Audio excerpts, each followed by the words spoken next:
But there will be, I assume, in your C.H.U.D. Our C.H.U.D. Our C.H.U.D. Our C.H.U.D. Oh, that's so gracious of you, Pat.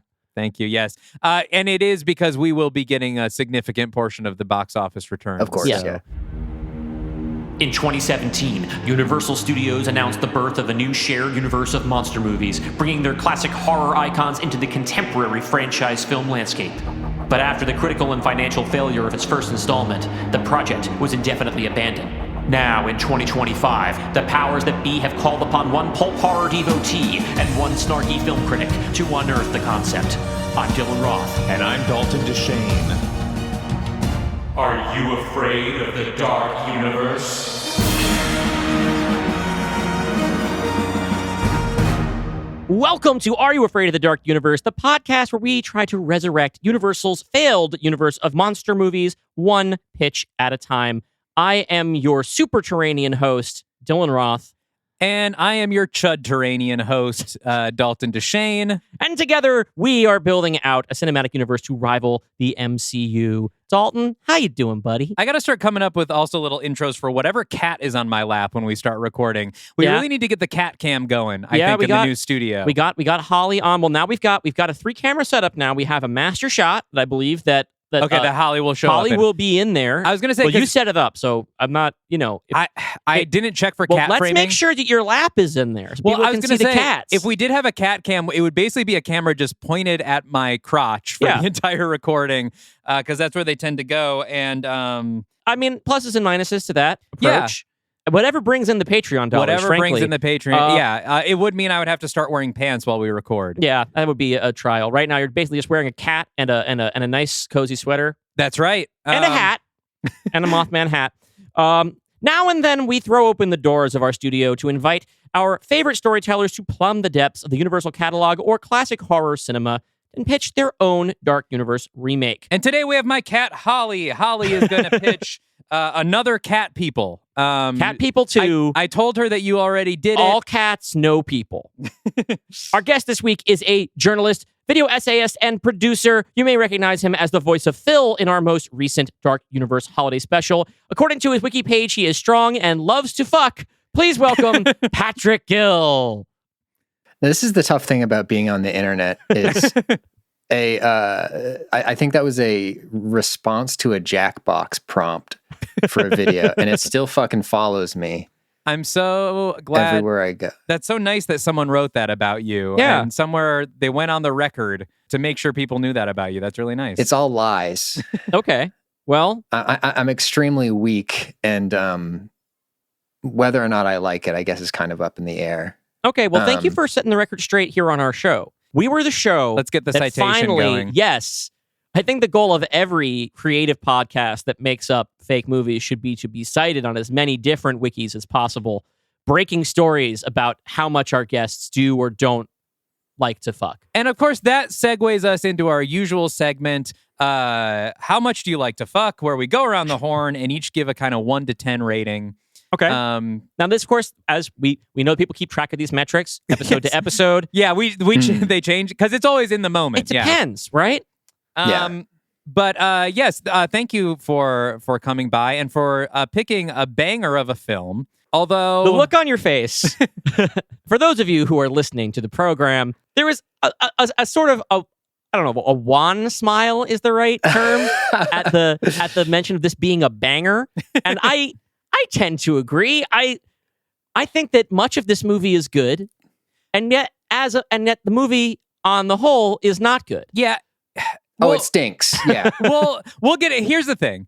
It does not give you everything it should give you, but it did give us the word C.H.U.D. Yes, because the film we are going to talk about today is C.H.U.D. C.H.U.D. And so you can't entirely write it off. It is not a good film. It's not a good B-movie horror film. It's not a good film about C.H.U.Ds, to be honest. There's not even that many C.H.U.Ds in it. There could be way more C.H.U.Ds. Relatively little screen time. Has anyone seen the sequel Bud the C.H.U.D. before we start? I only know about it from Wikipedia research after watching this movie, and I don't want to see it, I don't think. I hear that it's pretty much a generic zombie comedy, and it has very little to do with C.H.U.D. A few people on Letterboxd were saying that it is superior to the original, but you can't trust people specifically reviewing Bud the Chud on Letterboxd. I don't know if I want to like paint the entire Letterboxd community as unreliable, but I think the Bud the Chud raters. You have to go out of your way to watch Bud the Chud. It's not as if it was on cable. I mean, every you have week. to go out of your way to make Bud the Chud. Yeah, and that's a questionable decision, I think.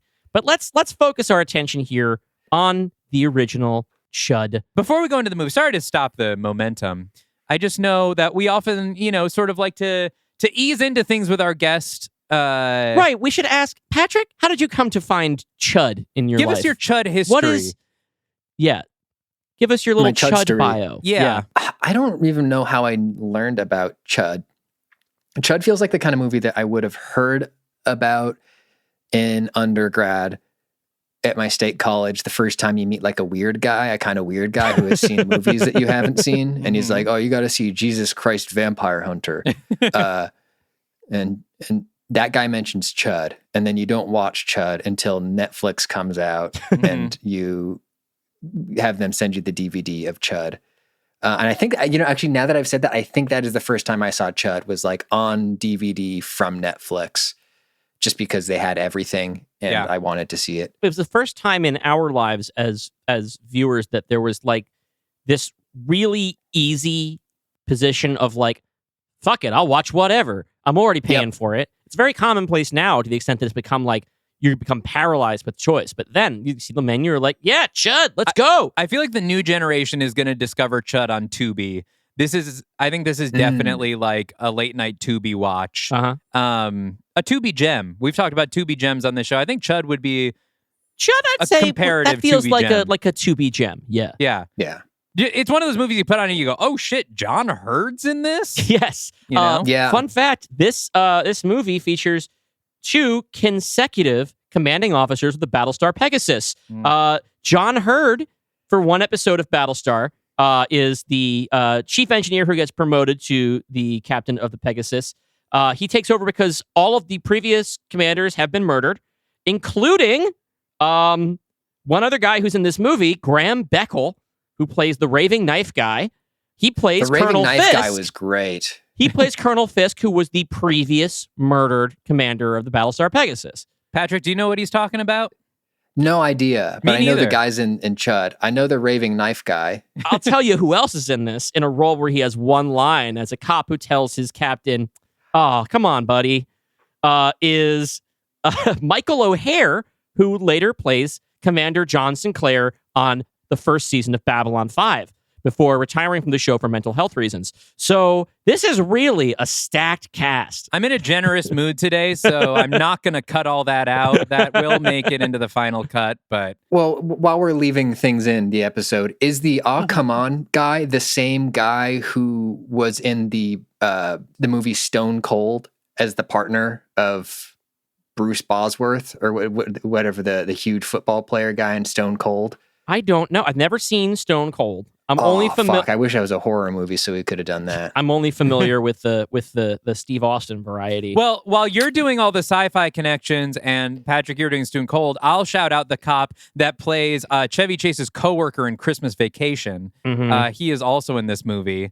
And John Goodman is in one scene. Yeah. And yes, while we're mentioning cops, John Goodman is murdered in a diner. Yes. Very bit part where he sexually harasses a waitress, but very charmingly because it's John Goodman. Yes.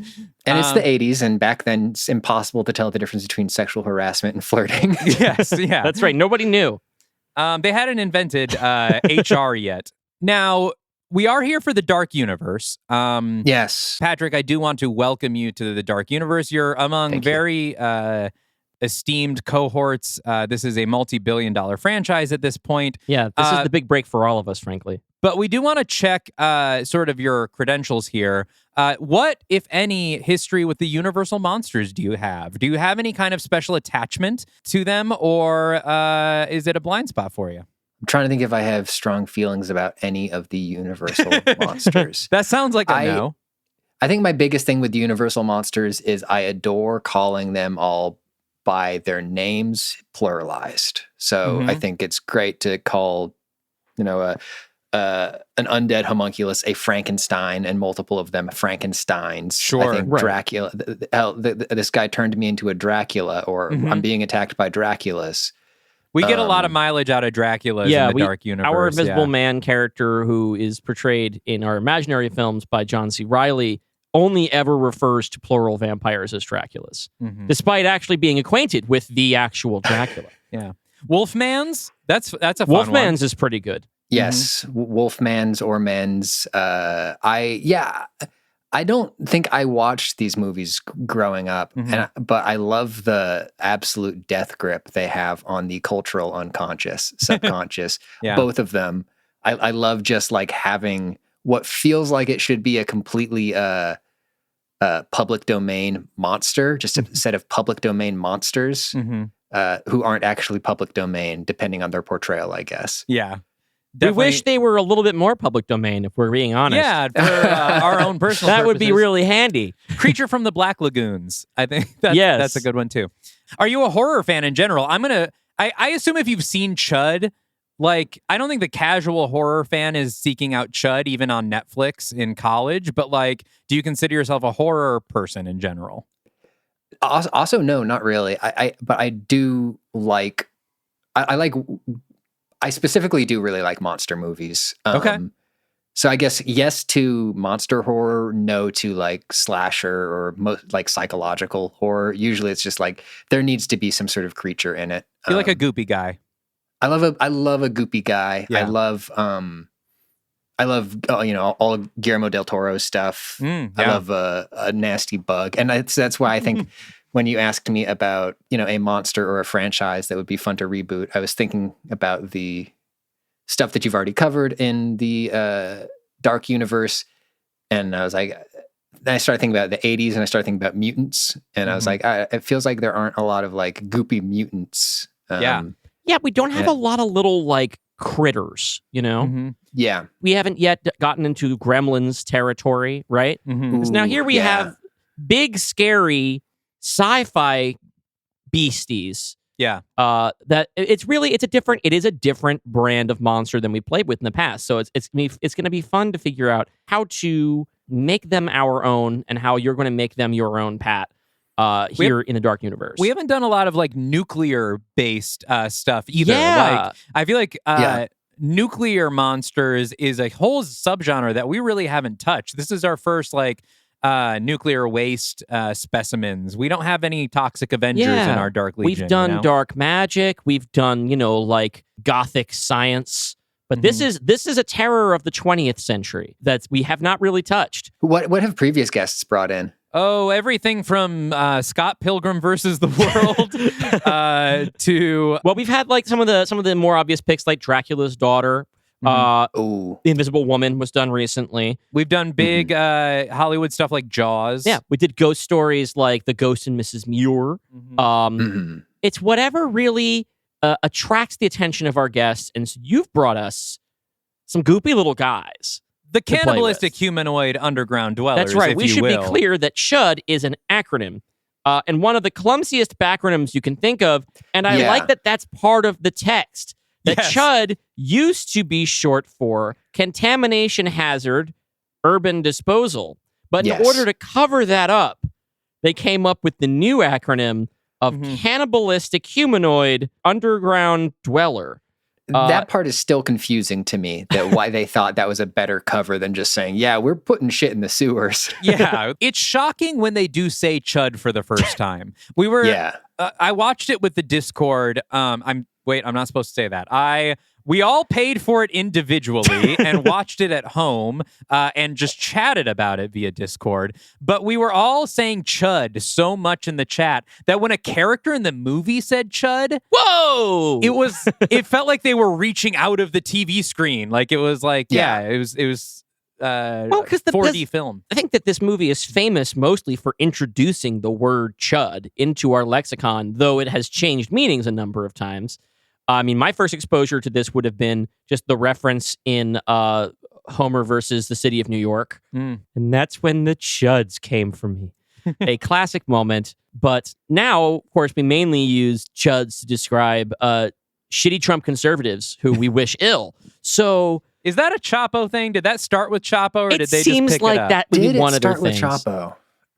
It could absolutely be one of their things. It seems like one of their things, like, because I feel like Will Menaker would know Chud enough to just Yes. sort of Yeah. pull that out of his back pocket, but we'll leave that to internet historians. So let's tell you about the story of Chud. It's not much of a story. Well, it really takes its time, though. Yeah. So Chud is a monster movie, but it's really structured more like a disaster movie because you have a large, sprawling cast that each have their individual stories and arcs that all converge around an event that is external to them. None of the characters that we're following are driving the plot. It does feel like Right. someone was hired to write a horror B movie that had never written one or maybe even seen one before, like someone from another genre. It's funny you should say that, Dalton. This film was written by a mystery author, a mystery novelist named Parnell Hall. And I think it shows because the intrigue of there's a conspiracy, a government conspiracy to cover up the way that they have dumped all this radioactive waste underneath Manhattan, that is treated with far more importance in this film than the existence of like radioactive monsters that eat people. Like the radioactive monsters that eat people are practically like a clue to the conspiracy. Yes. Right. The people who we're following are, I would say, our top billed lead is George, a photographer, a photojournalist played by John Hurd. Previously of Cat People. Yeah, he was the lead in the Paul Schrader Cat People. Yep. And he and his model wife, Lauren, played by Kim Greist. Christ is the word. But have you heard the good news about Greist? They're living in New York. They're going to start a family soon, which is very exciting for them. And it doesn't really go anywhere a whole lot aside from setting up one like really kind of gnarly scene that makes you think of something that isn't. We'll get there. George has left the world of high fashion behind to try and make a real difference and write about real things. So he's become acquainted with people who live underground in the city. He knows the terrain. He knows the people. And that's how he becomes involved in this investigation of disappearances of underground New Yorkers who live in the sewer tunnels. It is a film that I think has the veneer of political, sort of, not even allegory, but like being directly sort of about the way the government sort of dehumanizes and you can homeless people as expendable. Making a huge mess when the only people affected by it are unhoused, old, and non-voters. People who don't have any buying power, it doesn't matter. It's not a real problem. You can just sweep it under the rug. Yeah, and so on its surface, in that way, it is sort of a pro-homeless sort of political thing, but it really doesn't engage with that much at all. It doesn't really engage with anything all that much. No, I kept waiting for it to like sort of take a stronger stance on something, and it really doesn't. It's putting the subtext on the text and then just letting it lie there. Yeah. And parallel to that journey, we have this police captain Bosch, not the Bosch played by Titus Welliver on the Amazon original series Bosch, but a different Bosch. They said, played by if we're not going to Curry. say Chud until an hour into this movie, We better need say something. Bosch, We got to be saying Bosch the rest of the time. Also, no relation to the lizard bounty hunter from The Empire Strikes Back. That's Bosk. A lot of people make that mistake. Also played by Christopher Curry. He is a police captain whose wife has gone missing. She turns out to be, you always in the horror movie and a monster movie, you have sort of the inciting kill at the beginning of the film, some anonymous person who goes missing. Turns out not to be so anonymous. She's the wife of one of our lead characters. She's Mrs. Bosch. Mrs. Bosch. And she's missing. Bosch goes on a sort of an investigation of his own into these disappearances that his higher-ups are telling him not to look into because they know there's a government conspiracy involving the sewers. But he has a stake in it. And I suppose he'd have to care about something as a member of the NYPD. And he goes and tries to solve this crime with the help of AJ. Sometimes they call him the Reverend, played by Daniel Stearns. He's a comrade and a homie, AJ. Yeah. He runs a soup kitchen. He kicks ass. He takes care of people. I love Daniel Stern. I love seeing him in movies. I mean, obviously to everybody, he's a wet bandit. Absolutely. Of course, yeah. Two Home Alone guys in this movie. seeing him in this role where he's like a good guy and also like a person of pretty strong moral fiber in a dark and fucked up world. And also he has a lot of skills and like the ability to like manipulate people for the better of his friends is really good. The scene where they are in to jump ahead, not too far, but the scene where they're in the boardroom with the guys from the NRC and the hires up from the police department, and he just plays them masterfully by just like threatening to just leave, or he does like the reverse psychology shit on them with the photos of the chud bites. It's really good. And he doesn't take a single iron to the face in this one. Nope. No paint cans. He does get a little bit wet because they do go to the sewers. But he's more the grimy bandit. He's the grimy bandit in this one. He's the grimy bandit, and specifically, he is. He's the Reverend AJ. He is the proprietor of a soup kitchen. Yes. And he actually gets to share the screen with John Hurd, which he will not do in Home Alone. That's true. They never have any scenes together in Home Alone. Oh wow, yeah, you're right. Yeah, AJ is very cool. So we basically have these two parallel plots that they interact a little bit through. I guess the intermediary between their two stories is Murphy, a journalist who does he die? What happens to him? He gets sucked into a pipe. Okay, yeah, because I completely lost track. Oh of yeah, Murphy. that's right. He tries grabbing his legs. John Hurd, I think. Yeah, and he's chud meat. He's chud meat. A lot of characters end up eaten or bit or fatally wounded by chuds. Despite not seeing very many chuds. You really don't. I wrote it down in my notes that there's 34 minutes before we get even a glimpse of the monster. You did a chud count? Well, I didn't do a chud count because I didn't want to have to pause the movie several times and count in the few group shots. It looks like they probably made no more than 5 chud suits. One hero chud suit, and then a couple of partial chud suits. You need the chud suit with the elongating neck. Oh, the elongated neck is great. Let's talk about the monster effects in a minute. But we really don't get into like much real chud action until a full hour into the movie, which, along with like the intense character focus that we have for a lot of the movie, really makes me think this guy's like, I'm gonna write Jaws, but in the city. There are creatures that the man doesn't want you to know where they're there because it's not convenient for them. Yeah, and we're going to put together a group of people from across some social classes. We've got our cop. We've got our sort of Hooper analog would be George the journalist. Yeah. Right? Yeah. And then we've got our Quint, who's the guy who knows what's really going on. He's rugged. He's a man of the people. A much nicer guy than Quint in AJ. It opens up with the kill, where you don't see the creature, Yeah, and at the end, instead of blowing up a shark, we blow up a corrupt Nuclear Regulatory Commission officer.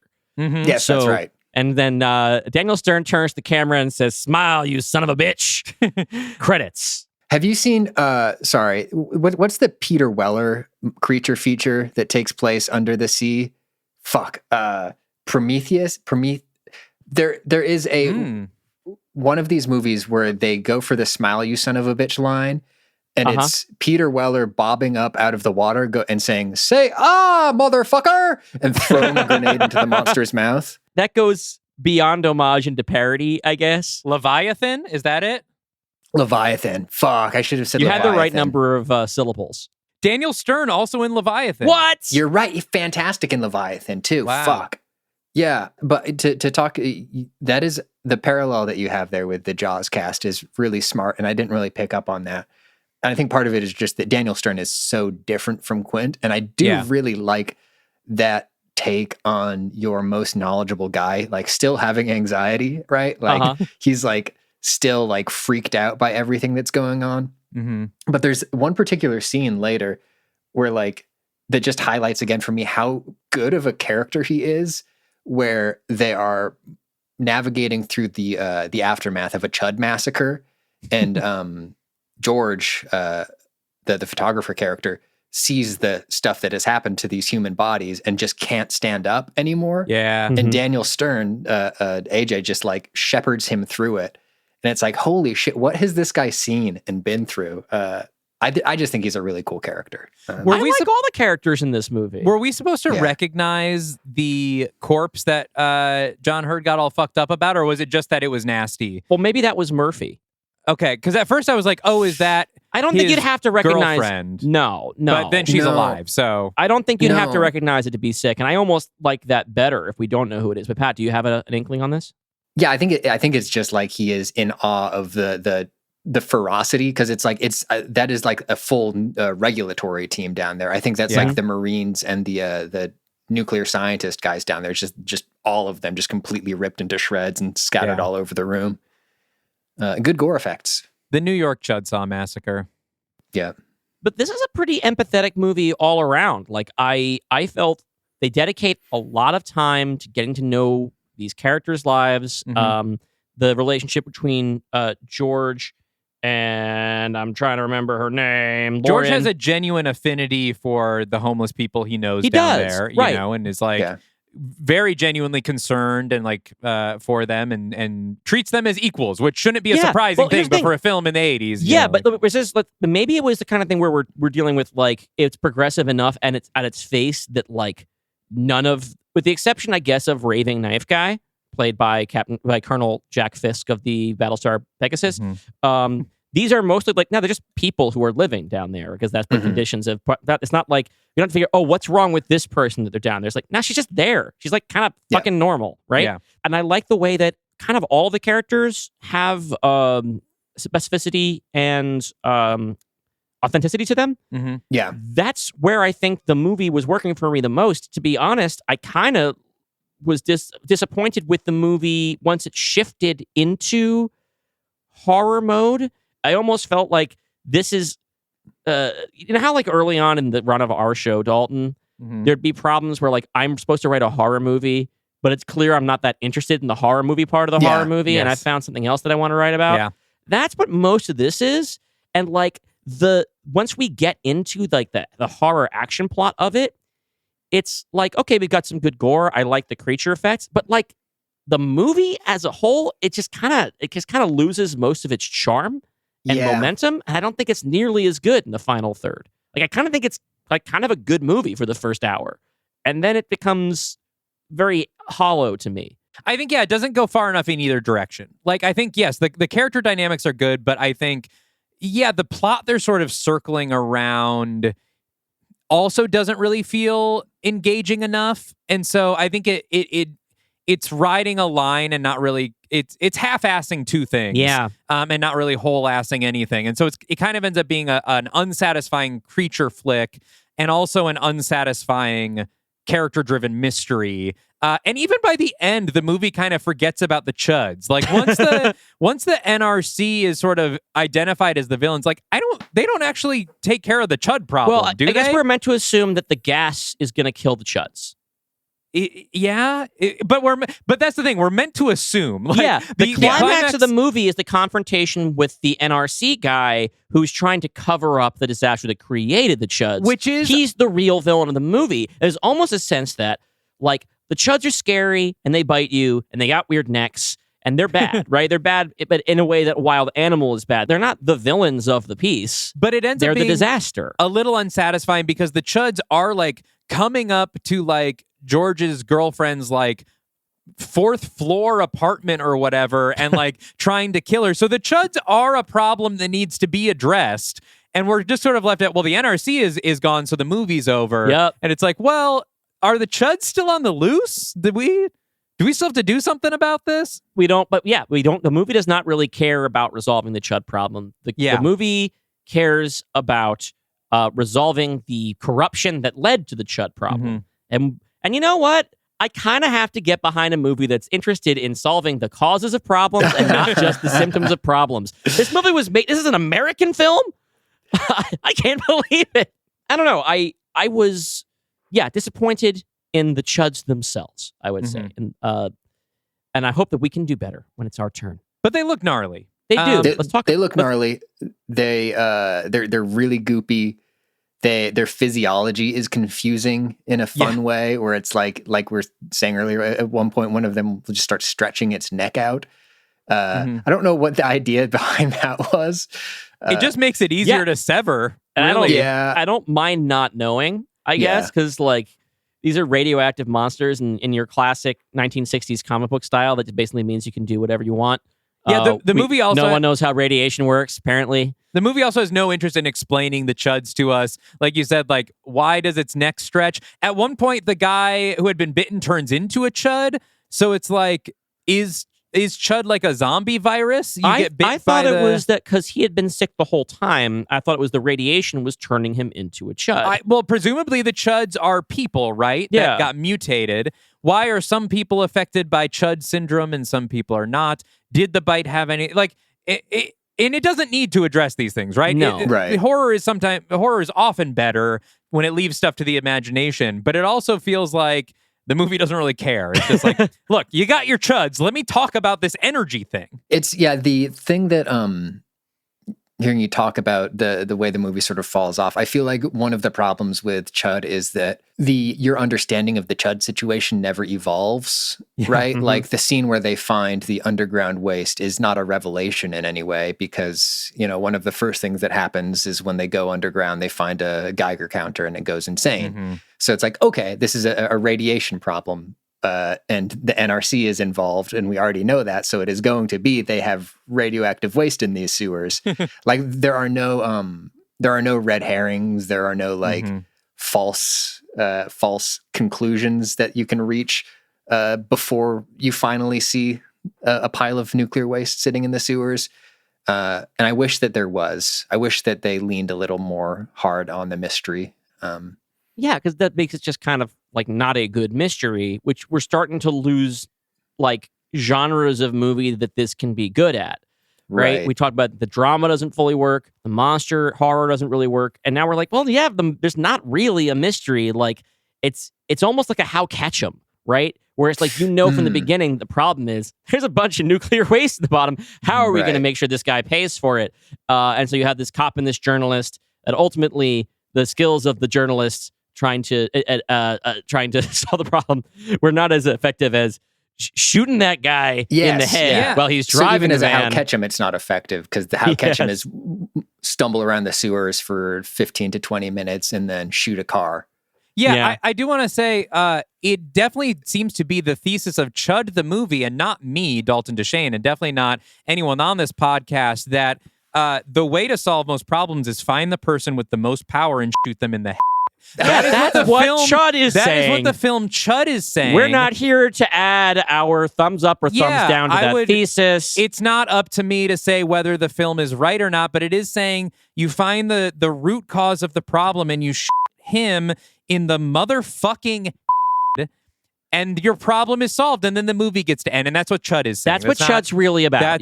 That is not the opinion of any of us or our guests. But it's definitely an interesting thesis. Yeah, it bears some thought. Yeah, something to think about, really. But yeah, as you were saying, it's surprising that it's by a mystery author, considering the mystery is a little disappointing. It makes me wonder if there was like sort of, it doesn't appear like there's not a lot of information about the making of this movie, which is a rarity for a movie that we talk about. This is a movie with no production tab on its Wikipedia. Interesting. Although, Patrick, you said there are plenty of special features on the Arrow release that you watched. That gave some on the Arrow background. release, they have some interviews with the production designers and a couple people who worked on it. A lot of them did work on some Canadian movies prior to this one, and some of them worked on Creepshow. Oh, nice. Oh, cool. Yeah. Love that. So it was a non-union early 80s New York production. So it was pretty wild and woolly. It definitely kind of feels like a trauma film, like Trauma Goes Legit almost. Which then, of course, you lose some of the charm that makes some trauma films work. The production value is good enough that your expectations are higher. Yeah. And the performances are pretty solid. And like it feels like a real movie, right? Like if you told me this was a studio picture, I would believe you. I mean, we've talked about, I don't know if this was on the bonus pod, I think it was, about how Halloween 3 is sort of a mystery film, but none of the clues make any sense. And I think that's true. I think that's one thing that works about Halloween 3 is they're throwing all these things at you. They're like, how on earth is all this going to tie together? And that keeps you satisfied until the fireworks factory at the end of the movie. And this, like Patrick was saying, like everything is just very cleanly laid out. Yeah. It's just, well, here's what's going on. We always know a little bit too much. Yeah. Except for how those necks work. Do we want to talk about the Chuds themselves a little bit? Let's talk about the monster in question. Yeah. Chuds. They're just like us. They're kind of like, there's a little bit of variance here, but it feels like when you get the final form of the Chud, where you get to like see them in more light, right? And they're getting to really do action. We're dealing with something that kind of looks a little bit like a gill man. A little bit, but it's weirder. more like it's a human being whose body has melted into the shape of a gill man. Yes. And they're scabby and they're pussy. Yeah. And apparently nasty yellow claws. Yep. Looks little like leech mouths. Sometimes it seems like they have like sort of like bat wing stuff happening between their arms and their chests. Oh, interesting. Like a classic like Ditko Spider-Man suit. And finally they have glowing yellow eyes, which do not, to me, work as a visual thing because they don't look like weird bioluminescent eyes. They look like a mask with a light bulb behind them. Yeah. You know what those were? Was the mask with a light bulb behind it? No, they couldn't get the light bulbs working. It's Scotch Guard. It's some sort of coating material that just reflects light all across. Oh, interesting. Okay. Yeah. Yeah, I assumed the like sort of idea design wise was that's how they see in the dark, is that their eyes are headlights. Well, that's interesting. Is Right. that it's like the same kind of principle as like the original lightsaber effects. Is that you shine a colored light on something that's so reflective that it appears to be glowing on film. That's pretty cool. I don't love how it looks on film. But it is. They also have green blood. Sort of neon green. Yeah. I mean, they're radioactive. So if they have radioactive blood, it has to be glowing and green. That's how we understand radioactivity to work to this very day. So, but it's also like they're not super impressive or memorable as a design. And no, I think we can do better. Yeah. In the theater of a mind right here. I'm excited to get into building a better Chud. Yes, it's time. There are a lot of movies that we cover where it's like, you know, this movie doesn't need to get remade because it's a classic, but this is the premise of the show, whatever. I think Chud deserves, we deserve a new Chud. We deserve a 21st century modern Chud. Well, let's see what we can put together. Building a Chud that will satisfy modern audiences and make us a boatload of cash. The $6 million Chud. I mean, for us, $6 million would be a huge budget, wouldn't it? No, that's tiny for us. We're dealing with, Tom Cruise money now. Oh, that's true. Well, I guess that what we'll do right now is we'll take a break and we'll let y'all hear a little clip from some other podcasts pitching their wares to y'all. And then we'll come back. And probably some mid-roll ads. Probably a couple mid-roll ads. Sorry, we have mid-roll ads on the guest episodes now. If you don't like any of them, please let us know. Like if they're like, hey, that doesn't feel like it's in keeping with the values of the show I'm listening to. Hey, speaking of, because I don't think we are nowhere near big enough to have anyone breathing down our neck. If you get an ad for a therapy app, we do not endorse those. If you've had great luck with them, awesome. But shit like Talkspace and stuff, look. Just be careful. We do not explicitly endorse things like Talkspace, but they are paying us a few cents to run an ad, and we don't really have any control over it. We really don't. Like, if there's something that really sucks, you can maybe send an email to the people who put them in there, being like, "Hey, don't put those there," and then they'll probably ignore us. But we just want you to know what's up, and we appreciate your time and patience. And we will be right back after this.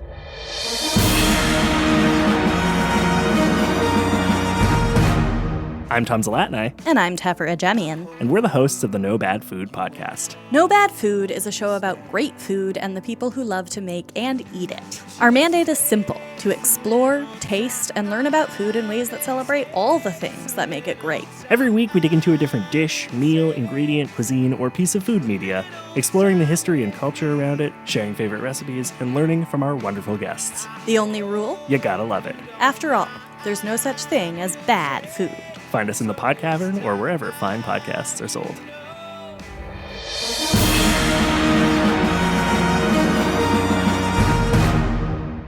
And we are back here in the Dark Universe with Patrick Gill, here to hear a new pitch for an updated take on the horror classic, big quotes, the classic, the untouchable, the frankly untouchable classic, C.H.U.D. We're chudding it up. We're chudding it up. James Cameron walks up to the whiteboard, Yes. Okay. draws an I like S where at this the is end, going. and puts a dollar sign through it. Chuds. No, not at all. There were kind of already There were chuds a couple of in chuds, the first one. Yeah.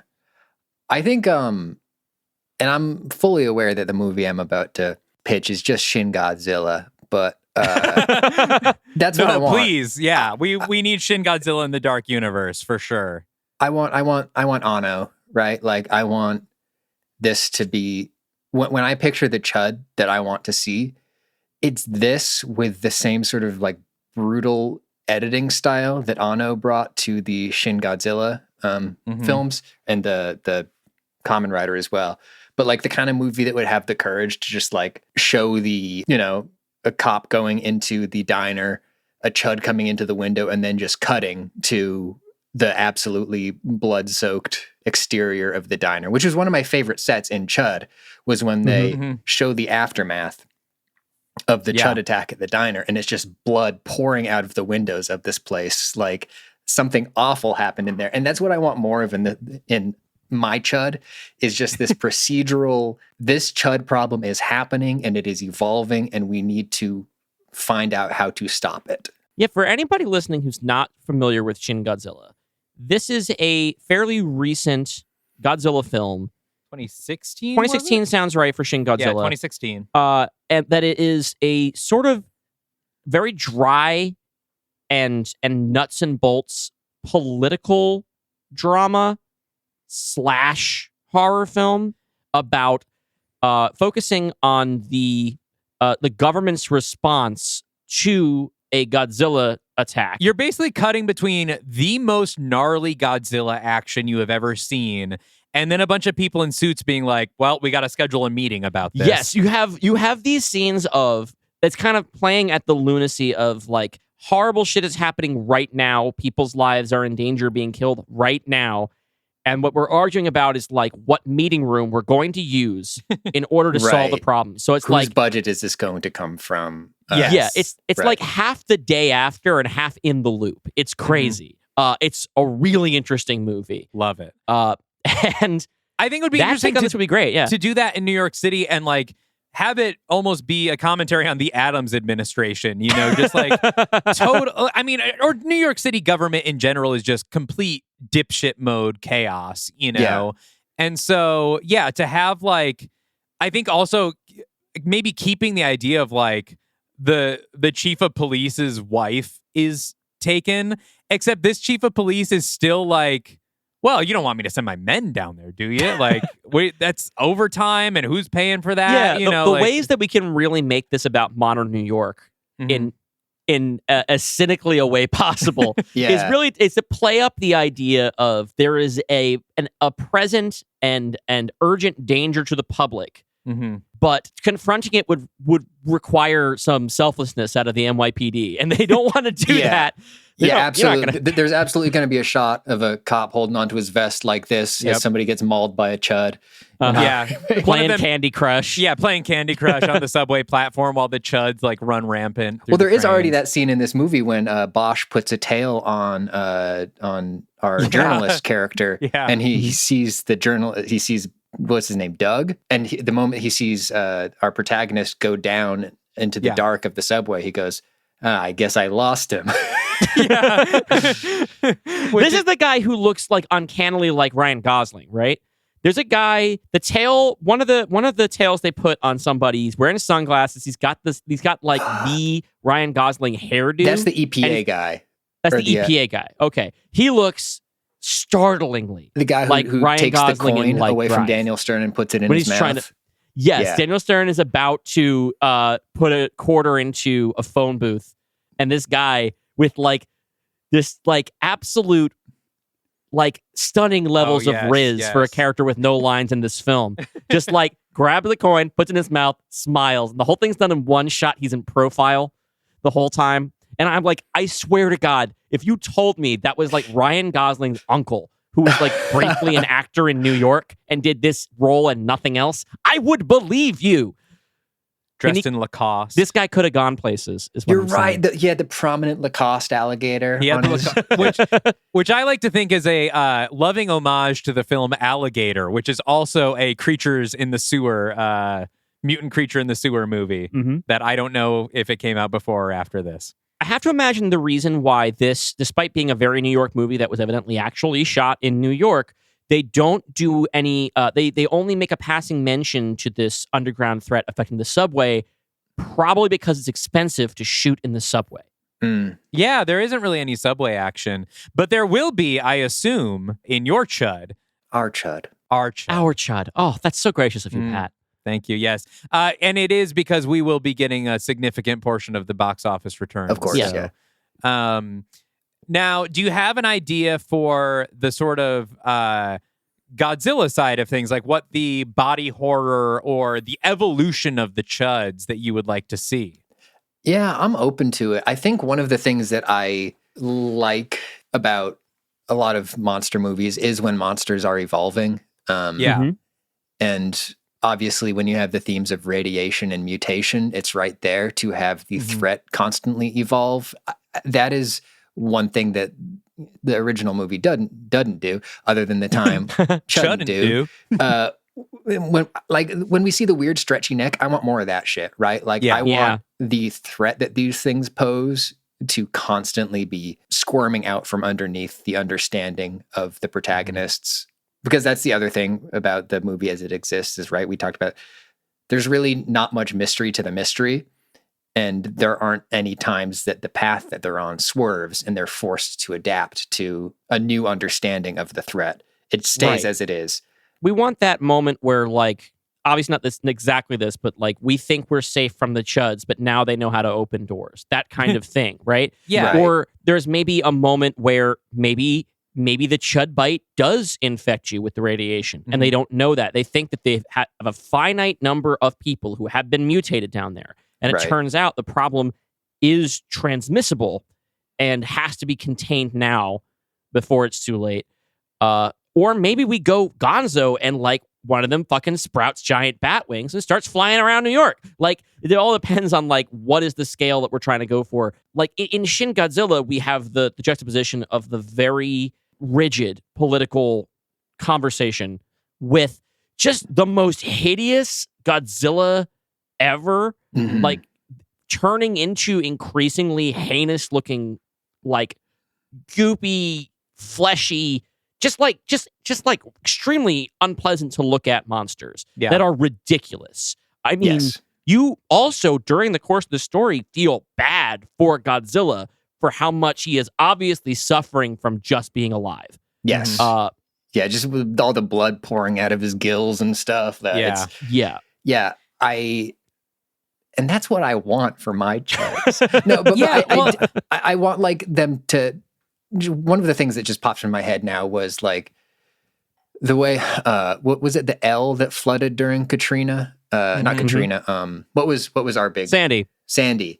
Like imagine like the extra layer of horror you could put on this when you add those sort of those collisions of the urban planning and natural disaster.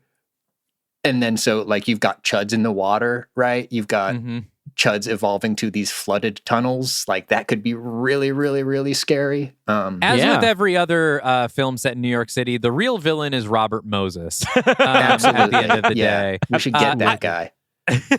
I really like the idea of the CHUDs being a little more sympathetic, as like radiation poisoning is one of the most horrifying things that can happen to you as a living creature. Yeah, it is a terrible, terrible, terrible thing to suffer with. And as these CHUDs may be getting violent, like I think we should see their suffering, that this is extremely painful, that they are like lashing out for survival. I also think it could be interesting if we're doing this idea of the evolution of a CHUD. Usually they start on you start on 4chan, right?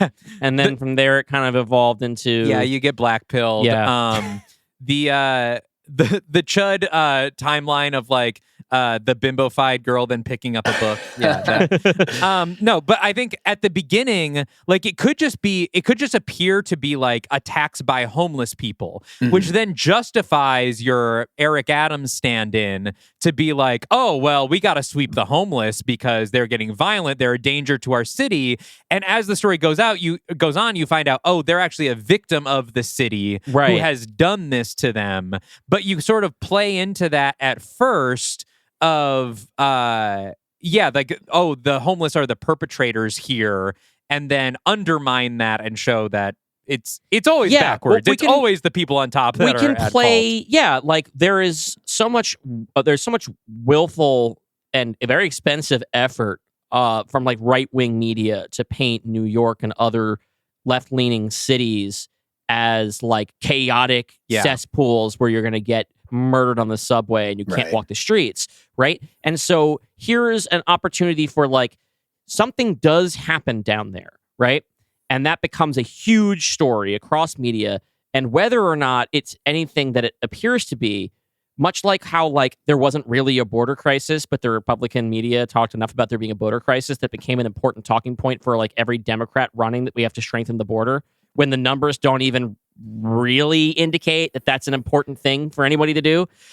Everybody has to be like, we've got to stop all these homeless killings. Like, and of course, somebody in our plot, whether they're part of our cast early on or later, knows exactly what's going on from the very beginning because they did this like kind of on purpose. They knew they were going to put this waste down there and they just didn't care what happened. I think like on the topic of characters, like I think I still do like the sort of triumvirate of the shitty cop, the shitty journalist, and the guy who knows, but who's kind of a scumbag too.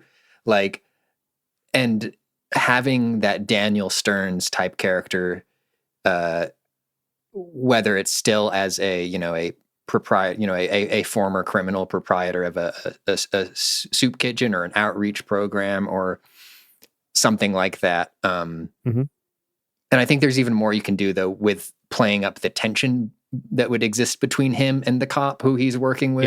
Yeah.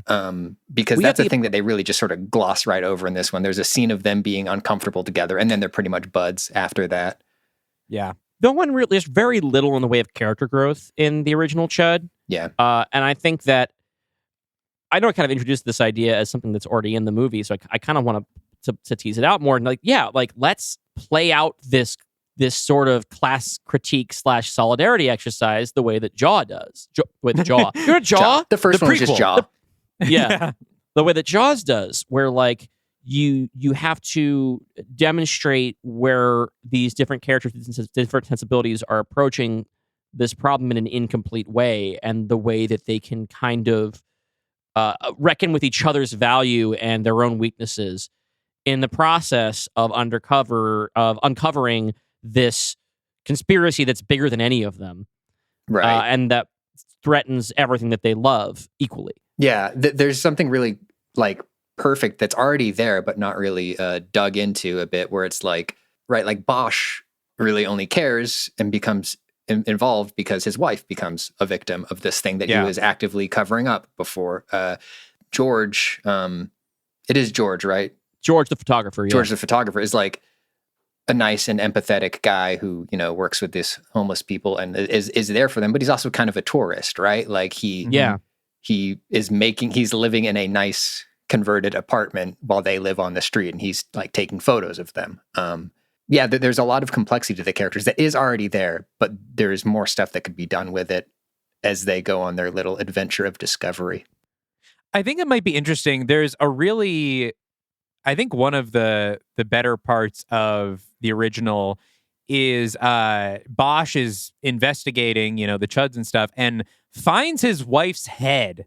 It's super gnarly. Yeah. And really fucks him up for the rest of the movie, as it would. And I think it might be interesting in terms of character growth if, like, when his wife goes missing, like we kind of said earlier, like, look, he's a police union man first. He's not giving up the cover up that he's involved in, you know, and like doing more work because his wife went missing until they're down in the sewers and he sees her fucking head. Yeah, and that's not something you get over, right? Yeah, and that like he has a sort of change of heart when he is finally confronted with the consequences of the life that he's been leading and sees his own wife's like head in the sewer and is traumatized by that. And also that is finally, it's not until it super hits home for him that he is finally able to like, you know, because you don't want to do too much of like, oh, well, the cop was a good guy the whole time. But I do think like putting his wife's head in the sewer is going to make him have a change of heart. Well, because maybe throughout this process, like there's been a certain increment of like he's understanding that there's something dangerous happening here. There is a cover up, and his thing is like we have to take care of this, but we got to do it without going public. We got to do it without causing a panic. We got to continue to toe the line politically here. Yeah, there's more at stake than just a couple homeless people, right? Okay, we gotta do this right. He softballs it with the mayor, like he doesn't really, you know, play it tough. And then when the consequences of that sort of code of silence are just viscerally presented to him in a very personal way, then that's the point where, like, from that point on, it's just like it's on. Yeah, and that's what happens with the cop in the original as well. I think like a fun take on that is that like maybe it's not. I wouldn't see it as like a change of heart that he has. He has a change of gear where imagine like you are one of the other characters who's on this solving this mystery with him, like, and suddenly this guy goes into I don't give a fuck mode, and you're looking at him and saying, this guy could be very effective in getting to the bottom of this because he is belligerent and he is willing to like break rules and leverage the resources that he has as a cop to get this done. But also, holy shit, what else is he going to do? Well, then we can play a little bit of a, like, if we still want to have there be a human antagonist here who is responsible for this quote accident, this act of negligence that has put everyone in jeopardy and has cost a bunch of lives, we can maybe play it a little bit less fun and a little bit more scary with our Bosch seeking out his bloody vengeance against the man responsible. Like, cathartic for us as an audience member because we do think this guy has it coming, but maybe also like it doesn't have to be a big triumphant explosion. It can be a more of an emotional explosion. It can be more like, oh yeah, we train cops to be brutal like this. We just usually don't see it done to like white guy in suit with credentials, right? And that's potentially, you know, if we're gonna go all in on the political and social commentary of it all, then let's try and squeeze horror out of as much of it as possible. It might also be interesting if he's not even like when he goes into that new gear. Yes, he wants to kill the people responsible, but he also wants to kill the fucking chuds. Right. And he can transplant his pain onto these monsters. And the Reverend is like, wait, these are people suffering from radiation sickness. Yeah. And like some of them, may be like too far gone or have become like ultra violent, but not everyone is. You know, like some of these, like we said, there's stages, right? Like we're going to see the evolution of the chud. And so when he goes psycho mode, you know, it's like it's partially about stopping him, but also partially about like directing him in the right way. You know, and so he becomes both a tool and, you know, and a threat. You know, now we also have then in between those two, we have George. George, a photographer who. I'm kind of imagining if we're trying to put this contemporary, which I imagine we're talking about making this set in the modern day, right? I've waffled, but yeah, I think so. Yeah. I mean, have you considered, like, are you kind of fond of making it an 80s period piece or? No. Well, yes. At one point I was, just because I was thinking, I love the few parts of this that involve like digital video and stuff, like early digital video. But I think it is a better update if we just go for, 2025 or whatever. All right. If that's the case, then I'm imagining that our George equivalent is somebody who is maybe like an online activist or journalist. He's an influencer, right? But with somebody who, like, you know how like sort of like a what George is doing isn't far afield from like if you run a social media account that is specifically about I document the lives of the unhoused in New York. Sure, right? yeah. Which is noble, but also if your thing is that you're profiting from doing that, like if that's like the main work that you do, but you also have to have like sponsorships or whatever because you have a lot of viewership, and then this becomes a story for our George to uncover. And he's a young Turk. He's one of the young Turks. He's gotta get the scoop, and so he's sympathetic, but he's also looking out for his money. And that kind of puts him in the position of being sort of like the well-meaning but ultimately unhelpful moderate. I think a thing that exists here already in the original C.H.U.D that could be pushed further is he has this really like aloof attitude where he's doing sort of like an ironically detached Bill Murray thing in the beginning of the movie. Pulling it off. But like, I think that could be leveraged further into the stakes as well, where it's like he has this wonderful relationship with a very nice lady. And as he is, and in the film that exists now, he often projects this energy of like, I don't know how much I want to be involved in this. And as they get further, the thing that I want to see push further is like, as they get closer to the truth in this thing, like I want it to be scarier and scarier for him to realize that this might actually blow back on him, right? In a way that would affect him very directly, right? And his life that he wants to have for himself and his loved ones. So it's like he's caught between the impulse of the journalist or the duty of the journalist to pursue the truth and then the realization that the truth could hurt the people who are close to him. Yeah. Do I want to become a headline? I'm about to become a parent. Do I want this to be something that's going to permanently affect my kid's life where, oh, that's the C.H.U.D guy? Yeah. No, I like that. I like that way better than my initial purely capitalist motivation of the character. And I think we also can do more with the idea of like, not much is made out of George and Laura, I think, right? I keep forgetting my notes are off. Her role is having really a kid, like, just to be stalked by a C.H.U.D at the end of the movie, and to have that weird, like very like effective, but I don't know serving what purpose. Scene where she's in the shower and the shower drain is clogged. Yeah, she's pregnant, and there was references earlier to like, do we want to consider the alternative, right? And they decide they want to keep the baby. And then we have this scene where she's in the shower and the shower drain is clogged. So she takes a wire hanger off of like the shower rod, turns it into like a hook to try and fish out something from the drain, and then the drain overflows with blood. And it is a very evocative and like disturbing image. Nothing to do with anything. It doesn't have to do with anything. I didn't even connect it to the abortion thing. I didn't until you brought it up. But that is it's clearly deliberate. Somebody smoking weed in 1980 being like, holy shit, what if we did this? And nobody's saying, yeah, we could, but like, why? Why would you do that? I did cheer when she got splattered with blood because like something gnarly was happening. Yeah. But yeah, it doesn't really make any sense. Yeah. It's just like this feels like, I think that there were two competing ideas about what this movie had to be, right? And I don't know if it really lines up to this is the director's idea and this is the writer's idea or the producer's idea and the writer's idea, but I feel like the guiding creative hand here of the writer was, I want to do a thriller. And someone was like, yeah, but it's got to have guts in it and it's got to have monster stuff. So we're willing to slow burn it because it'll save us money, especially because we don't have to do a lot of monsters at the beginning, but we better backload this movie with as much blood and guts as we can.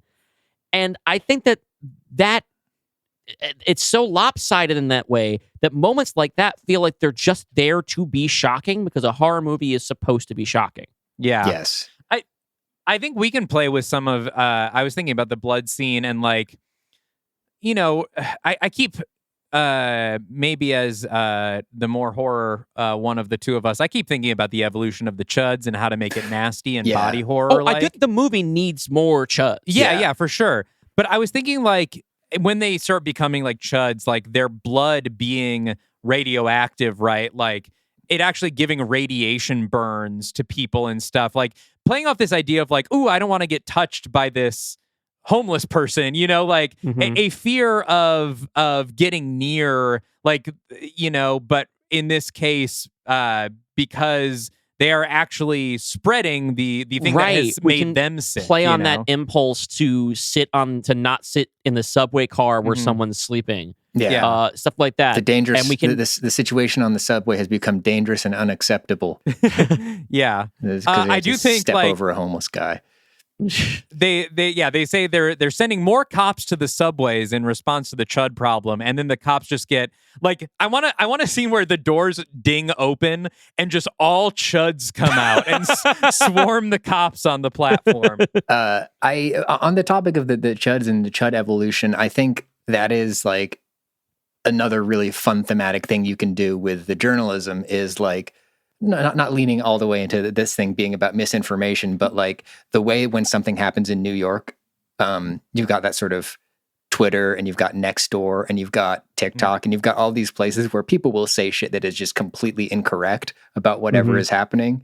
So like, if you have your protagonist who is a journalist being somebody who is trying to be somewhat thorough with their investigations of this stuff, just getting fucking torn to shreds out there, like, by people who are just like either just outright denying that stuff or people who are putting their own stuff out there.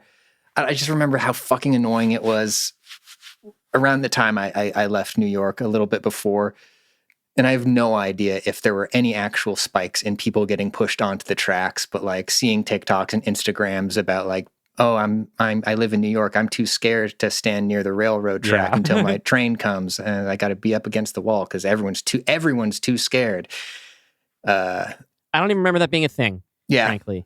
It didn't. It's just those online things. One thing I like about this sort of premise is there is nothing that scares like a gun-toting My Freedom's Republican more than the idea of visiting any American city. It's one so time. funny, dude. Well, it's like one of the ways like super like reductive ways I think about like the two sort of competing American cultures, that one of them loves America and hates Americans, and the other one loves Americans and hates America. Yes. It's like, but the thing is like that's we're talking about misinformation. That's tragic, right? Yeah. Because New York is really a place where anybody can find a thing that they like. Unless what you really like is like fields. Then, I mean, there's Central Park. In my experience, field is actually very hopping in New York City. Okay, well, congratulations.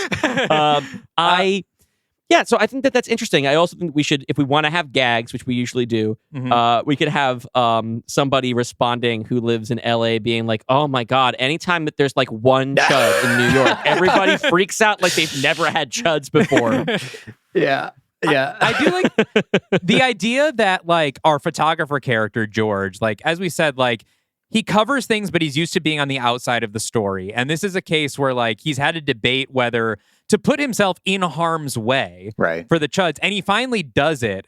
And all he gets is roasted online. Like everyone's just like, well, this isn't really happening. Like, or it's actually not that big of a deal. Or this is anti-homeless what you're doing. Right. And like, and he's like, I'm fucking getting chased by CHUDs right now. Someone listen to me. I want to talk more about the CHUD monsters themselves, but I also want to, one character whose role I would love to see expanded significantly is the, she might just be credited as the bag lady. I fucking love her. She is so charming every moment she is on screen. And then the original film does something that really kind of undercuts all the work they've put into making her nice and relatable and cool. And she gets mad when George shoots her brother, her brother who is turning into a CHUD. And then Daniel Stern runs in and just fucking football tackles her out of frame. And then we never see her again. It's that was like the point in the movie where I all wrote down, in addition to that being kind of fucked up, being like, all of like the staging of action in this movie is really weak. Because like I'm like, oh, I guess she got tackled to the ground. I can't really tell what happened. She got the spear. Yeah. Daniel Stern with the spear off the ropes. Yeah, the Terry Tate office linebacker move. It is literally that too. She is pushed out of frame. And then we just never see her. We don't see her hit the ground. We never see her again. This pushes her out of the movie. She's Mrs. Malone. She's played by Ruth Malachek, or Malachek. Yeah, who I think this is her biggest credit. She's also in the movie Sleepers as Woman at Subway Station. Huh. In case anybody's a big fan of 1996 film Sleepers. I do think it is important to have someone who's more of a character from the homeless community, Right. and not just have them be sort of these monsters and tools that are sort of caught in between our more privileged characters. Like I think you need someone to maintain the like sort of sincerity and humanity of that community while a lot of them are turning into nuclear beasts. Well, what we could do is we could consolidate some characters, and we could make AJ and Mrs. Monroe like one character. True, you could just make AJ maybe someone who's homeless who is also working in homeless outreach. Could be someone who volunteers at a place rather than who runs the place. Yeah. And so does not always have a place to sleep. Yeah. And it is more directly involved in the underground. Yeah, and because of that is not listened to by the other characters, as much. Mm-hmm. Yeah, I think I like that. I think I like that. One of the things I do like about AJ as he exists is that he is he's a listener, right? He is the one who raises the flag for the people who don't have the power. Yeah. Before other people are willing to acknowledge it. That's true. That definitely has value in itself. But it is your pitch, so we don't have to keep anything. Don't let us railroad you. Right. If you want those characters separate, then you can lay down the law. I mean, his background though isn't super clear as it is in the film, right? Like know that he's had run-ins with the police in the past. So whether he's like an ex-con, whether he was whether he was living on the streets and having run-ins with the cops in that era, I think. Like honestly, my edit for that character is just keep her around, right? Yeah. Because she is a super important part. Like she's super, from a plot perspective, she's valuable as like a guide to the underground. They never really, in the film as it exists now, right? One of the challenges and mysteries that they could have done more with is navigating this labyrinth to find their, right? To find the truth or to escape, either one of those things. And that's something that like she would know how to do. And they show that she knows how to do in this film before she gets football tackled out of frame.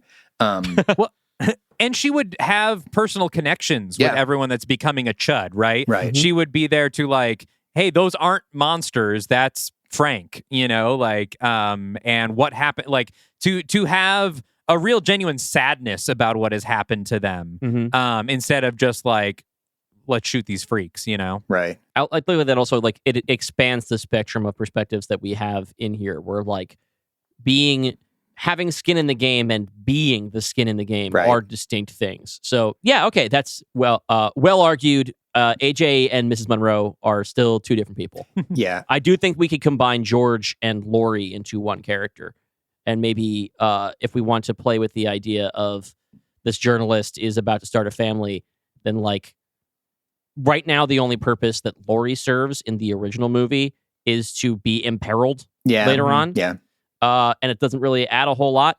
So like we could more or less just like put, hey, someone is, especially considering this is a radioactive threat. When you or someone in your family is pregnant, you start to get really scared of invisible shit like chemicals and radiation, because you could end up endangering a future family member and not know it for years. Right.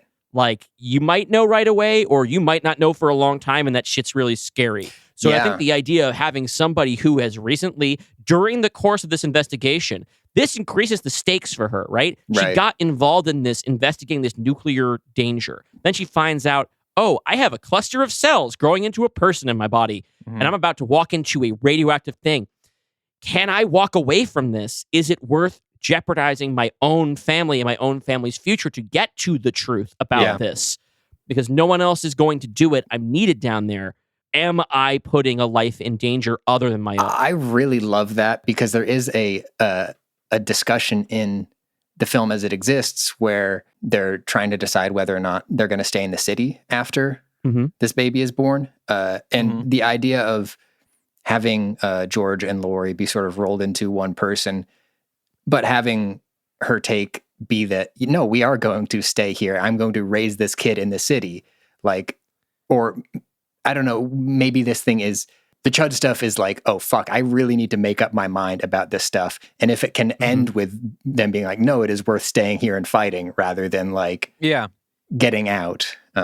Yeah, I really like that as like creating a solid emotional anchor for like also like part of what this movie is about, right? Because we've established that it's a little bit about like the paranoia of the city's falling apart. Yeah. Then like us being us, the message we'd probably want to put at the end of this movie is like the city is ultimately the people who live there. Yeah. And if the people people like decide this is my home and I'm gonna make it a better place, then it will be one, right? Yeah. So yeah, I really that really works.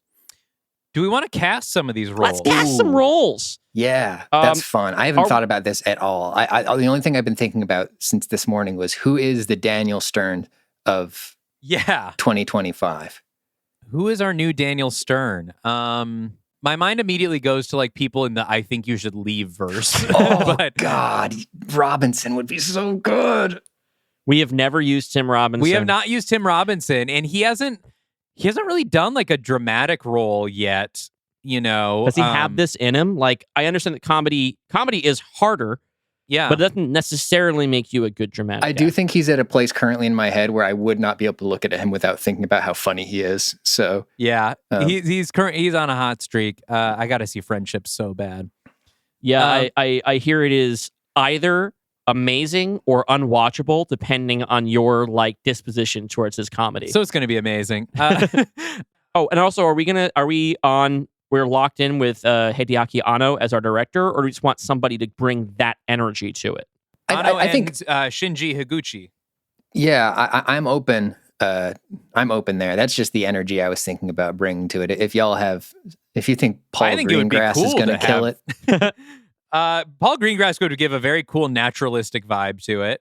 I kind of like having Anno and Higuchi do it. Like, it kind of reminds me of like, you referenced like In the Loop earlier of like when, what's his name? Well, Armando Iannucci. Yeah, when Iannucci like switched to like American politics, he kept a lot of edge coming at it from the outside, you know? Like, it might be interesting to have like, the perspective of Japanese directors in New York City municipal politics could be fascinating. Yeah. All right. Yeah. So let's stick with the team behind Shin Godzilla for that. And so it seems like we're leaning like away from Tim Robinson for the AJ role. Yeah. Wait, maybe just thinking like if we're having like Japanese directors, having a Japanese actor in the cast. What about for the role of Lori, who's now our like journalist and pregnant, Anna Sawai? I know that you're a big fan, as am I. I love Anna Sawai. She's very good. She's having a big moment. She was on two really good shows last year. One of which was, she won the Emmy, right? Yeah, for Shogun, and was also in the surprisingly good Monarch Legacy of Monsters. A show I can't believe was really, really good. Yeah. I think that she'd be great as a lead here. Yeah. Patrick, do you have any feelings about Anna Sawai? I have loved her in everything I've seen her in. So yeah, she's in. Hey, you got it. I think she'd make a great lead, Yep. So now we need our AJ still. We're trying to figure out who is our Daniel Stern for our generation. Maybe this is a bit too on the nose. Goggins would be good, but if we are going to make this canon to our universe, we already have Goggins. We've got one Goggins. Of the first actors we cast. Okay, no, Goggins is a big. He's part. currently a giant. Well, he's dead, but he was a vampire ape. He was eventually our King Kong. Yeah, it's complicated. If you're interested in learning the saga of our vampire Goggins, you can check out the episodes "The Invisible Man," "Dark Legion: House of Dracula," and "The Invisible Man's Revenge." Yes. The full story of our Goggins. I'm glad he's off the table because it was like absolute first instinct, and sometimes my first instinct is not the best.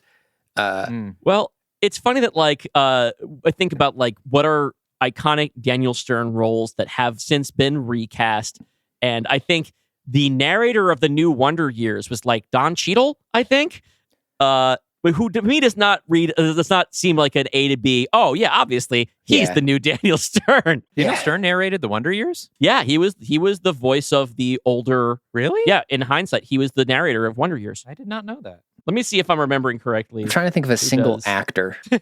Oh yeah, narration by Daniel Stern. You're right. Yeah, I would not jerk you around about the Wonder Years. I'm going back to Righteous Gemstones since you did say Goggins, and thinking if there's anyone else from there. We've still never used Danny McBride, but that is not the right energy for this. Danny McBride, I did love him in Alien, but I don't think I don't think this is him. Yeah, he's not the guy. What about and John Goodman was already in the original Chud. Yeah. That's true, but he might not be a bad pick for something like that. I don't think he's that bad. He is a really versatile actor. He's so good. And the idea of John Goodman I feel like he's aged out of being in this sort of role, and maybe he's like even the Nuclear Regulatory Commission person. To me, he's an extremely sympathetic subway man.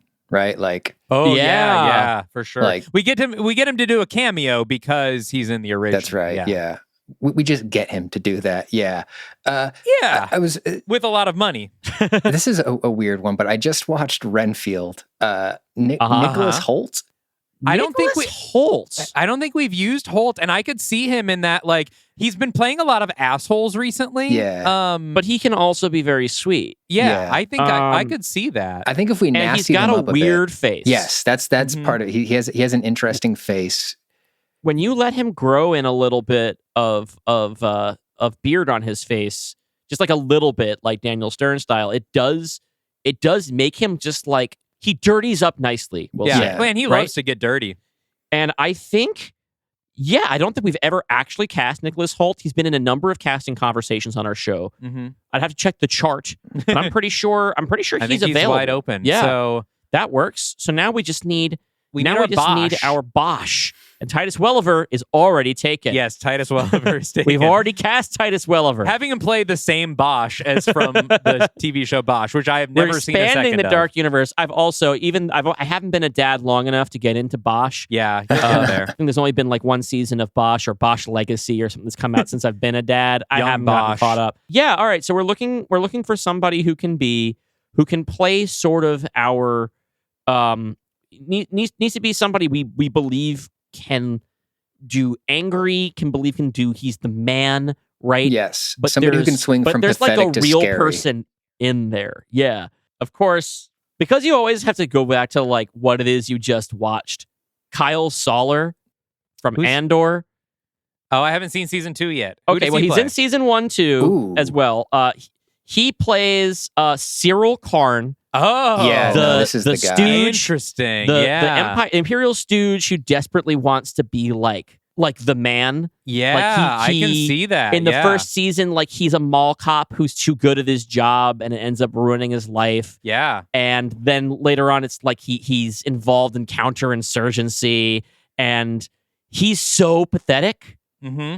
But there's a rage inside him. But he's also, like so many pathetic people, he's also so angry. And I can relate. Yeah, no, he's perfect. Is it too easy? No. Is the question? Like, we're going to give him a different arc as a character. Yeah, I think it's different enough. Like, this one is already, if anything, this is a person who's already in a position of power. Yeah. We can make it like what about this? What would this guy be like if other people validated his confidence? Yeah. I mean, instead of constantly making him feel like a little worm because he is. And I think like the other difference is that like we're dealing with a guy who would probably be actually somewhat capable. But to dubious ends rather than sort of. I mean, most of the arc I've seen for his character in Andor is him being pathetic and useless, and sort of failing upwards. But yeah. All right. Slap a mustache on this guy, and it's on. Oh yeah, let's get him a mustache. Yes, give him a mustache. So we've got those are our leads. Yeah, I think that's a good core 3. It's a very different group that I think would play off each other in really interesting ways. And it really gives the impression of 3 random people in New York that end up accidentally, having to be best friends for a group project. Mhm. Yeah, that works. And as we always know, the litmus test for a pitch on this show is, am I like excited to watch this movie now? And am I going to be disappointed that it doesn't yet exist? Yeah. I'm kind of into it. Now, I imagine this film is still called C.H.U.D. Yeah. Not throwing any title bait and switch on our audience today. I think it's still C.H.U.D. Yeah. C.H.U.D. Yeah, C.H.U.D. I mean, how can you do better than C.H.U.D? It's the best part of the original pretty movie. good. I do think we lose the part where there is an actual meaning to that acronym. I feel like that is part of the plot is trying to figure out what C.H.U.D stands for and never actually really figuring it out. Yeah. Is it a thing that people say, which means we have to imagine that at some point there was a film called C.H.U.D in the 80s? No, I think they find the nuclear waste with C.H.U.D printed on it. Oh, but yeah, they just don't know what it stands for. They just don't know what it means. Yeah. They're like, well, okay, C.H.U.D. I think that's a great update for C.H.U.D. I think this is the movie C.H.U.D should be. This is the 21st century C.H.U.D. I'm excited about, C.H.U.D 2.0. Yeah. Patrick, thanks for bringing this to the table. I think we can make this Dark Universe canon. This doesn't conflict with anything. Yeah. We have to set it, obviously before Death's Door opens. Yeah. But in our modern New York, right? Yeah. And I want to see it. The C.H.U.Ds are in the Dark Universe. That's right. We did it. Welcome to the C.H.U.D C.H.U.D universe. They're canon. Now, before we wrap, Patrick, do you have anything you would like to promote or tell our fans about? Where can they find you? How do they get more Patrick in their life? Yeah, sure. I am on Blue Sky, Pizza Suplex, one word, no spaces. And then I am also streaming a couple days a week on Twitch. That's twitch.tv/pizza_suplex. Usually Monday mornings and Wednesday mornings. And I'm figuring out the rest of my schedule as we go. Hell yeah. Well, right on. Yeah. Go check out Patrick's stream. Follow him online. He is very cool and funny. Yes. And strong and loves to fuck. Loves to fuck. That's right. We're doubling down on the propaganda we need to correct the record. If we're going to correct the record, what we're going to do is we're going to neither confirm nor deny, but we are going to say we're going to replace strong and likes to fuck with ? And ? Strong likes to fuck? Well, as we were saying earlier, sometimes it's better if things are a mystery, right? That are never explained. Yeah. Allegedly. Yeah. Yes. You just want to give clues. You don't want to give too I much want 'em away up wondering. front. Well, we're going to give some big thanks at the end of this episode right now to some of our patrons. We want to give a shout out to our executive producers who have pledged $15 a month to our Patreon at patreon.com/Dylan and Dalton, and thus have won themselves a shout out at the end of every episode we record during their time there. This is special thanks to Brent Dreyer, Brian Egan, Mar Bentlar, Matt Thackeray, Soonmot, and Mike Lee Whiplash. Thank you so much. And a big hand for our studio executives. These are folks who have pledged $25 a month on our Patreon and not only get a shout out, but also get to pick one movie that Dalton and I have to improvise a pitch for on our bonus podcast, Are You Afraid of Dylan and Dalton? We will have just coming up next week for our subscribers is going to be Shocker. Yeah, Wes Craven's Shocker. Don't want to be without us for 2 weeks. Subscribe to the Patreon. Yeah, because you can start a 7-day free trial. Our bonus pod comes out with Wes Craven's Shocker, as well as talking about Star Trek 2009 and Jean-Luc Godard's Breathless. What a Anything lineup. else we've been watching over the past month. Special thanks to those studio executives: Alyssa, Bill French, Beerus, Joe Valiant, Jonathan Morgantini, Moose, The Real Nick Morton, Rich Mays, Sabrina, and Tom Webster. We really appreciate your support. And in 2 weeks, no, it's not Dark Legion Hell on Earth just yet. Yeah, we are still still working on writing. it, but we have another we recorded it last night, absolutely chaotic and really fun guest pitch episode. We have returning guests for the first time. Calvin Kasulki and Maddie Lipchansky will be on to talk about the 1966 film Incubus, starring William Shatner and spoken entirely in Esperanto. A language that Dalton speaks. Yes, we sat down and watched that movie together, the four of us, and immediately got on mic and workshopped the pitch together. And I think it turned out pretty cool. Turned out pretty cool. It is wild because we have 4 people on the couch, and there's a lot of ping pong. There's a lot of laughs. There's so many bits, But for those of you who are really here to get into the nitty-gritty of the sort of like creative jam session process, I think we ended up with a really cool pitch. Yeah, so come back in 2 weeks, and then 2 weeks after that, we'll be back with Dark Legion Hell on Earth. And don't forget, starting today on our social media channels, you can start to rank episodes to help pick your top episodes. You'll be able to rate episodes. Yes. We're splitting up. So we mentioned on our previous episode that we're going to be doing a listener's choice top 5 marathon on our YouTube channel before we think Hell on top Earth comes 5, out. maybe more. Probably 5. I mean, we want it to be, something digestible that people can get into. And in order to make that happen, there's too many episodes to put in one big poll. It'd be overwhelming. So we have split up all of our episodes into a handful of themed polls. You can rate each one on a scale of 1 to 5. We'll tally all that up, and we will determine behind closed doors what that countdown will look like based on your votes. And it'll be a total surprise when you get to watch that marathon. And the first poll should be up sometime today. Yes. So go check that out. Vote.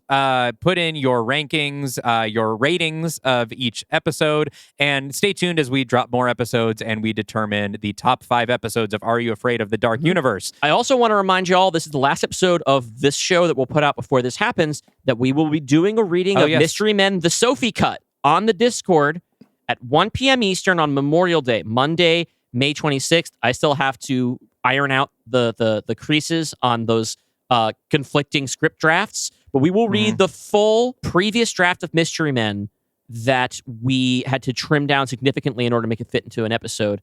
And people can participate and pick a role, and we'll get to do the reading together. It's always a great time on the Discord. So Memorial Day, we'll see some of y'all then. Cool. And that's all the business out of the way. Patrick, thank you again for choosing CH.U.D and pitching us it's great to have an you here. excellent version. And until next time, Stay afraid of the dark universe.